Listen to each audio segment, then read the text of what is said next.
Man is back. What a welcome back after a year away. Tony, I guess talk about it, man. I mean, a year off, now you're back. It's time to fight again. Give us just the emotions. What's going through your head right now? This is awesome. I'm just glad to be here. Glad to see you guys, non-pandemic, and just hopefully we can enjoy this weekend really good. Very nice. Obviously, you're constantly training, during the time away. It's not like it was just you were on the sidelines. But I guess, was there a primary focus, a primary goal during that year? Just get back and acclimated to what I really have to do, and that's winning. I can't really bullshit too much. Went back to my old school roots. Said it before, but really kept it on this time. So it was really cool, man. Structured everything out. Certainly you don't want to sit and talk about losses and setbacks, but when you evaluate them, do you look at it as something I did wrong in preparation, something I did wrong in tactics, just the fact that this is the highest level of the sport? I surrounded myself around the wrong kind of mentality. I'm not going to say anything bad about anything, but leading up to my last fight, I had to kind of think about that when my boxing coaches, they were telling me don't throw a jab, and then everybody's telling me to knock them out. It was kind of confusing going out there. It almost looked like I froze, right? Right. So if you're going to tell me not to throw a jab, and you're going to tell me to knock them out, what's really the point? So has this been like a mindset adjustment more than anything in terms of, the way you enter the cage on Saturday?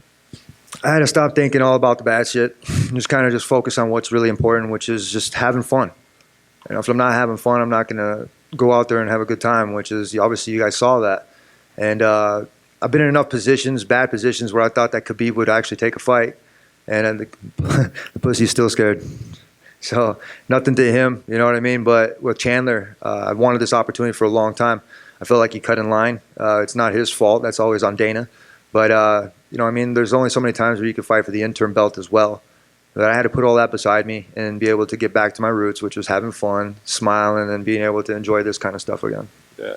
You've always fought anybody, of course. But is it a little more exciting to fight the guy with Dana White privilege, right? I mean, you nailed it with him. I don't think that shit's very funny. No? You do, maybe. I thought that the moniker was good. I thought it was pretty enjoyable. I don't think it's very funny. So, everybody's looking at it and they're smiling, they're laughing at it, but nobody's saying shit. So, I'm a kid that's up here with Dana Brown privilege, I guess, or whatever the fuck you want to call it. I don't think it's very funny anymore. And neither do you guys. I don't think you guys should think that's very funny. So I'm taking this weekend very fucking seriously. So I'll kick this Dana White boy's ass. Chip on your shoulder then? Is this personal? No, nothing personal against Chandler, but I'm going to be real. I'm tired of the retaliation tactics from the company. Last thing for me then, I guess for you, Tony, what is the meaning of this fight? Is it about proving something to anybody else or getting, what is the meaning of it other than just a fight? Bringing the fans some noise, man. I'm going to be real. I'm an entertainer. I go out there and entertain. So I'm a storyteller too. So when I go out there, I like to tell that story so that way I can send the message that I got to everybody else in the world. And when they realize that who I speak for and who I am about, I think it hits home with a lot of people. And I think it can radiate with that. And then, everything's about growth. So if it's not about growth, I don't want any part of it.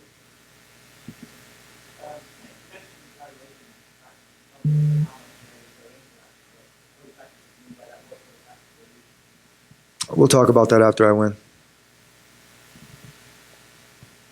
Does that have anything to do with the break? This has obviously been a very long break for you. Was that purposeful or was that... Oh, you guys are listening now.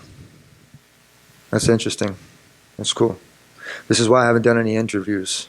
This is why I just kept my mouth shut for a long time. A lot of fighters have been keeping their mouths shut for a long time. You should ask some of the other fighters that have been fucking treated like shit for a long time too. So I'm not the only one thinking it or fucking saying it or seeing it. So maybe you should ask them too. Tony, to your left over here. Dustin Poirier said that he would probably fight the winner between you and Chandler. What do you have to say about that? He's full of shit. I'm going to be real. He said he wanted to fight me many times, and then I gave the opportunity to him, and then somebody gave him more money to be able to fight. The kid's full of shit. Nothing against Poirier or any of the other fighters, but I'm worried about Chandler. We prepared for this guy for UFC 274 for many, many weeks. I brought in some really good, smart people to be able to structure all the stuff and all the talent that I have to be able to go in there and get this victory come Saturday night. So I'm a different animal. Hold on, brother, I'm talking. No, that shit was funny. And off-topic question, what kind of music have you been listening to prepare for this fight? Oh, man. Classic rock. more than anything else was pretty cool. You know what I mean? Keep the vibes going. AC/DC Thunderstruck, Peter Gabriel's Sledgehammer. I mean, literally, Toto, which is cool, is always, hold the line. I mean, some video game rap music. I mean, whatever is going to be the thing that's going to get the crowd going. That's pretty much how I feel inside my practice room. But leading up to the fight, I wasn't listening to anything. I was just keeping the beat. I had to bring myself back to the Ultimate Fighter when they took our music away and they took our phones away and they took everything. They stuffed us in a room for a couple of days and they said, "Hey, you guys can't leave this place." Took away all of our privileges. It felt like you were in fucking prison. Never been to prison, but I'm gonna be real. That was close as it could be. And then you had to find out everything about somebody and have cameras all around them and know every single fucking move that they were gonna do. That's what the Ultimate Fighter's about. They want to know every fucking thing about you. They want to see how you're gonna react during certain situations.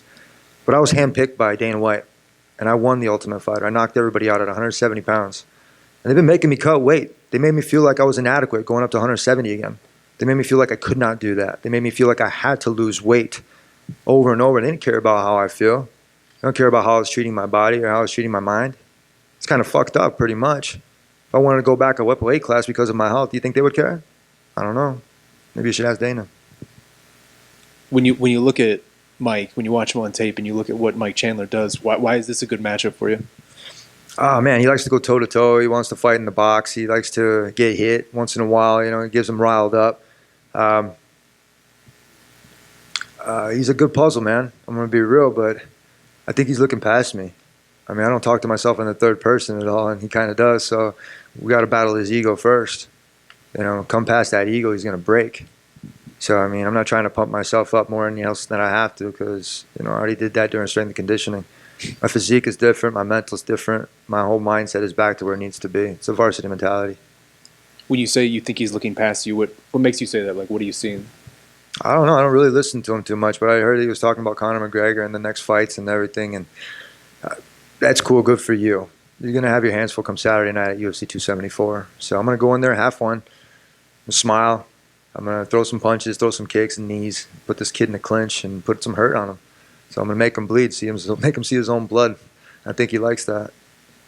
I wonder, I mean, when you're looking at it, does it feel like that sentiment is more pervasive than just Mike? Like, do you feel like the MMA community in general is looking past you right now and has sort of moved on? I'm glad. That's exactly what I wanted it to be. I wanted to disappear a little bit. I wanted to make sure that I was in the right places at the right times during certain things. So, the way I portrayed it is I disappeared from the world. I really didn't. I just didn't talk to you fuckers.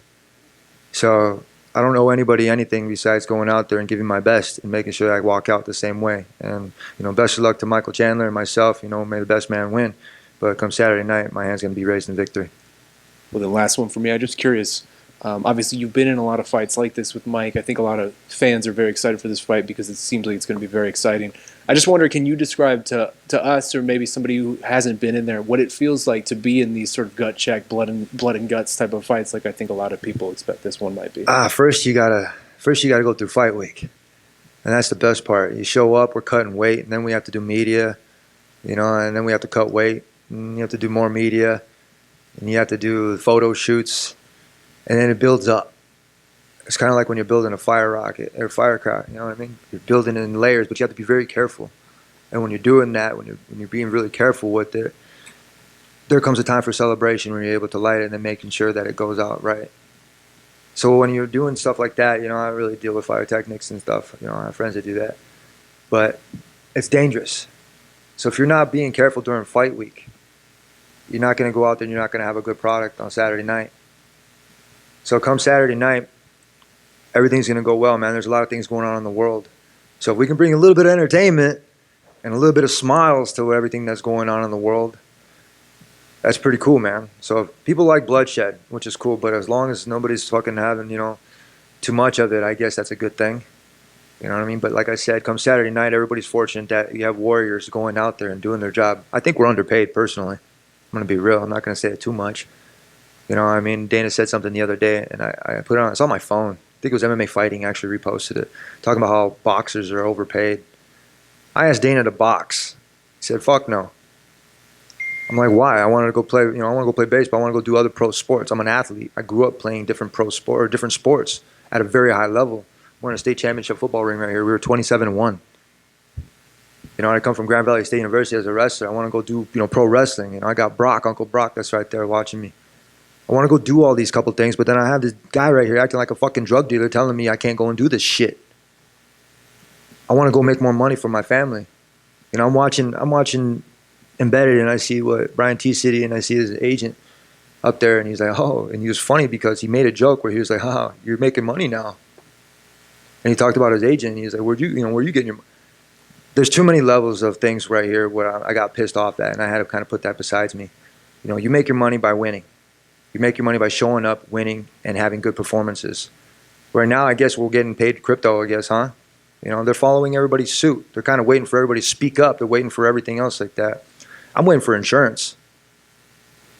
I've been competing in this sport for a long time. I took a bad fall at Fox. They took my title from me. You know, I don't even have to go into the Miller-Ayala Act, where an agent is not supposed to be competing in the same sport as you. But you guys know what I'm talking about, right? So, I mean, when it comes down to that, and then I'm going to get stripped of my title because I fucking took a bad fall in an accident, I should have sued. But what I did is I felt good for my company. I wanted to be the man. I wanted to make sure that everybody knew that I fucking could do this stuff without anybody else's help. So that's a little bit of a chip on my shoulder, you know what I mean? To kind of keep coming here and smiling and being used to be on a poster and to have that high value. When I saw that UFC didn't think my value was that high, I had to increase it in other ways, which was through social media. And through social media, I did it really organic, didn't pay for anything. I went through there and I had fun and showed my plants, and overnight I made 1 million followers. And even overnight again made like another 2. Then I stopped. I stopped caring about it because I was just like, you know what, why am I doing all of this? It's not going to do anything for me. But then I realized I was getting these emails from these people from all over the world saying that I saved their life, that they didn't want to kill themselves, that they found themselves in bad territories, that they didn't. And I'm not the only one. I guarantee you there's a lot of fighters that get these emails. But it's incredible.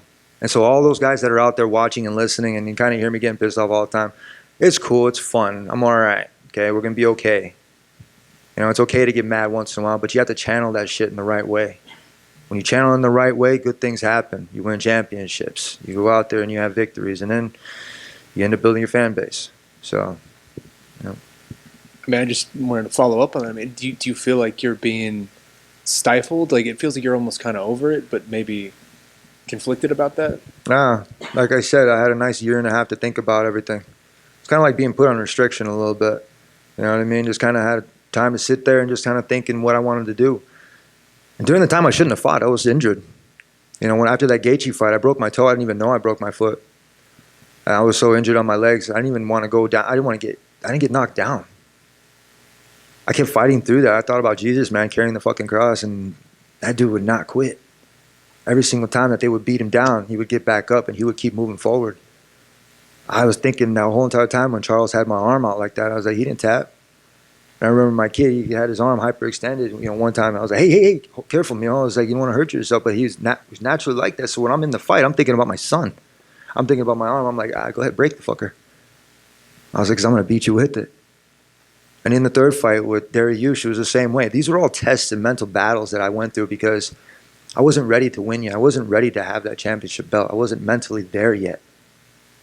I redid my house and I had to build another spot so I could think of things that I wanted to do and accomplish. You know, in high school, there was these guys at All State on the wall. And I was like, I walked through there and I'm like, man, I want to be one of those guys. Do that, All State, win state, get to college. Hey, get called in and I see these names on the wall for national champions, All-American. I want to do that. That looks really cool. I go do that. 2-time All-American national champ. Captain of a 2-time national championship team. And I was like, okay, what's the next step? Go to the UFC. They built a Performance Institute. They built that. They saw that we needed something like that, which is great. Then they put the things up on the wall that said Hall of Fame. I said I wanted to do that. What did I do? Still not in the Hall of Fame yet, but I'm meriting my credentials, right? I think I'm pretty much in there. So I had to kind of think again. And I got a belt, an intern belt. And then they wanted me for a fight for another intern belt. I was like, well, I already have one of those. It's kind of selfish for me to not just, have one. I don't want 2 intern belts. I have one, but it was a championship belt because through the stuff it should have went. You know, like I don't have to go back on the Miller Ayala act, but you know I will. And then I had to think about it again. I saw the new belt and I was like, I got treated like shit for a long time. Kind of don't really want it. It was like a Cracker Jacks prize. Kind of like, well, looks kind of fake to me. It wasn't the classy kind of shit. But then I had to readjust my thinking. I had to build something so that way I had space on my shelf to be able to put something new. So that's what I have. I have space on my shelf, and I looked at it a couple of days and, you know, walked past it, look at it again, and I look, and I'm like, man, there's empty there. Because I need something to be put there. I was like, it'd be kind of nice to put a belt right there. And I started kind of getting hungry again, kind of figuring it out, you know, putting things together like a puzzle. And it started and it clicked. So I'm a straight shooter now, man, and everything's pretty cool. So this camp, I'm very fortunate to be able to put things together and structure the shit out of myself. In my other interview, I said I had too many main ideas. But it's good to multitask like that, because I can multitask on 3 computers, like no problem. But to be able to write a central paper and put one central idea as a main heading and be able to write everything around it, that was the hard part. So I have that now. I put that central that structure towards where I need it to go, and I want that belt. It's kind of cool, and I want to add some rubies to it. So it is my prerogative, and it is my priority to go out there and make sure my hand gets raised on Saturday.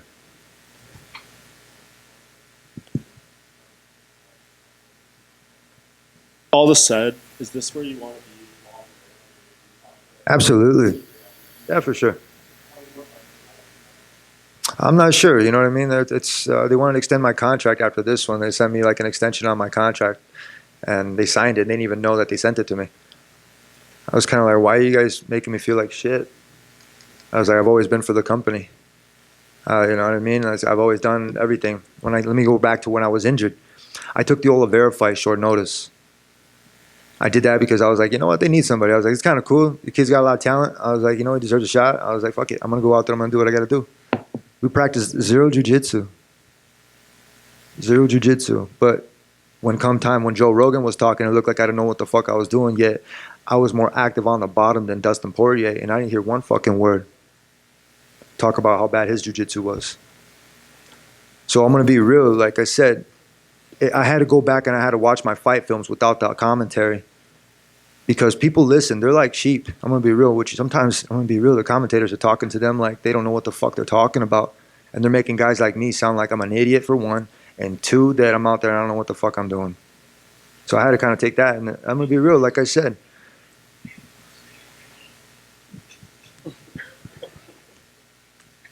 So, I mean, we're going back into having a fun part about that. Like I said, I'm always going to be here for the company. You know, but will they be here for me? Tony over here. When I got injured, when I got injured, I didn't get a flight home. I got treated the same way. Chris Weidman, he got a personal flight back. I couldn't fucking walk. I couldn't do the same shit. So I'm not sure what the corporate is, you know what I mean, talking about that. But there's some questions to be raised on how they treat their athletes, that's for sure. Tony, you said they had reached out to re-up your deal. Are you nearing the end of your deal? Like, is this the last fight? Nah, I got a bunch, man. I'm going to be real. I'm willing to be able to fight it out, to go out there and not be held under. Like I said, like I'm going to be real. Like the promoters here, they act like drug dealers sometimes. You know what I mean? They just throw down a couple bucks here and there, and you're like, come here, kid, come here, kid, come here, kid. Here, take this, take this, take this, take this. And if you don't have the will to say no to that stupid shit, you're going to get fucked. I mean, I've seen like Terrence McKinney is the same fucking way, and a couple other people, you know what I mean? Like, and even for me to go out there, and then I had to say no a couple times. You know, I had to fucking ignore Dana's call once during the pandemic. I'm chilling, man. I'm skateboarding.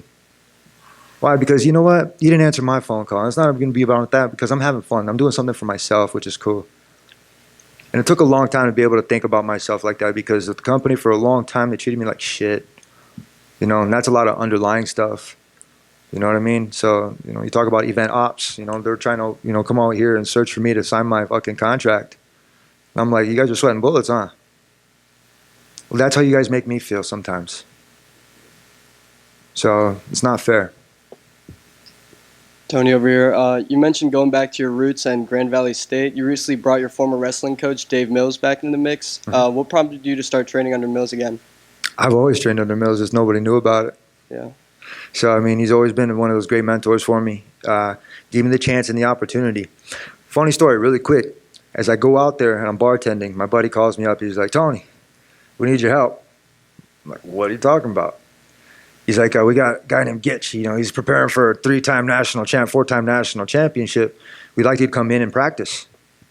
Dude, I've been smoking cigars, eating hoagies, and drinking. I don't care, Tony. Just come in here. Come here. All right. I'm like, fuck, man. I've been to Grand Valley and I partied a couple of times. Never been there to compete. I show up. I go there like a student. I park. I had to go through the whole entire thing of finding parking for one. That was crazy. I was like, this is fun. But first, I went through the tunnel. Like even here at Arizona State, being here again, it brings me back to college town, and it brings me a good feeling. It brings me back into here where I need to be. I go there and I'm looking through the stuff. I'm like, hey, where's the wrestling room? They're pointing that way, and I'm like, man. I'm looking. There's a indoor track, and there's basketball. There's like a whole volleyball court. There's like weightlifting equipment. There's like, it's dope. I'm like, this is cool. It's like the Performance Institute. Felt like a real college university. I go in the wrestling room. You can't even look in the window. It's all fucking fogged. I go in there. I'm all nervous. My heart's racing like crazy. I'm like, control yourself. Coach Mills comes up. My buddy Dustin comes up. Same thing. He introduced me to the team really quick. I get ready, and there's Gitch over there with his fucking hand getting taped. He has a club. Like, mean son of a bitch. Cool dude, too, man. Hard fucking worker. And he's preparing for me. And I'm like, oh, man, here we go. I lace up my wrestling shoes. I haven't worn them in a long time. I'm sitting there, and then we go and we shake hands. And I go and hit him with an ankle pick. Pissed him off. Pissed him off. Go out there, and I did really well. What do you think I did next? Ran over to the bucket. Puked. I was out of shape. I get back on the mat. We had another match. And I did the best I could. And it was cool. I did really, really well. Helping my partner, my buddy, go out there and prepare for his national championship. Didn't know him at the time, but I made a best friend right there. A couple months go by. Afterwards, I said, thank you guys. And I was kind of embarrassed that I went and I puked in the thing. But I got back after it. I went and started running. It was the opportunity is what gave me that mental clarity to be able to do that. And I get a phone call from Coach Dave Mills. Hey, Tony. Dave Mills here from Grand Valley State University. We'd like you to, he was talking to me, and then he said, opportunity came up. We would love for you to come and wrestle for us. Holy shit. Blessing. Opportunities exist when we create them. And that was one of the best things in my life that changed it. So I've known Coach Mills for probably about 14, 15 years. Man, great mentor, man. Fucking awesome. So I'm glad for that. And then shout out to Coach Mills. Just one from me. Sorry, Tony. Cool. Can I just quickly go? Writing a book up here. Just want to ask, having fought Charles Oliveira and Justin Gaethje within the last couple of years, I was wanting to get your prediction on that fight and how you see it going. The boys are going to bring it. I think they've gotten better each time, which is cool. They got great coaching staff, which is excellent. I can't talk about theirs too much because I have a great coaching staff as well. You have to bring in the right people at the right time to be able to do the right things. And sometimes the chemistry doesn't work. Sometimes it does. Over at their camp with Trevor Whitman, they have a very good chemistry. They got a solid team. Same thing with Oliveira at Shoot the Box. They have a very solid team. They have a lot of people they can spar with. Very cool. I moved to Orange County with Rain Training Center, and when that disappeared, it kind of left me in the open, and I had to kind of find myself in my own spot. So with them in the regards to where they're fighting, it's not my concern, man. I'm going to be real. I don't give a fuck. So hopefully they go out there and have a good fight and not boring one. So everybody's buying this pay-per-view. So make sure you guys don't stream that shit. We'll find you.